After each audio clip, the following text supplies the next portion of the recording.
আমার পেছনে কুকুর, আমার পেছনে কুকুর। শালার কুকুর চলে গেছে, না হলে আমাকে কামড়ে দিত। আরে এটা কি? কাছে গিয়ে দেখি এটা কি। আরে এটা যে মুখোশ, আমি একটু পরে দেখি কেমন লাগে আমাকে। হে আরে আমি কি হয়ে গিয়েছি? এটা খুলছে না কেন?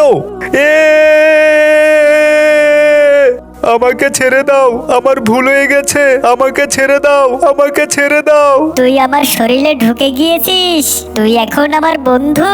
তুই কোনো টেনশন করিস না, তোর আর বোতল কুড়াতে হবে না। তোকে আমি অনেক টাকা দিব, তোকে ধনী বানিয়ে ফেলবো। তুই অনেক সুখে শান্তিতে থাকবি। একটা মন্ত্র শিখিয়ে দেব, যেটা পড়লে আমার শরীর থেকে বেরিয়ে যাবি। কি বললে? আমাকে অনেক টাকা দিবে, আমাকে ধনী বানাবে? ঠিক আছে, ধন্যবাদ তোমাকে। ভিডিওটি ভালো লাগলে চ্যানেলটিকে সাবস্ক্রাইব করে একটা লাইক দিয়ে দাও।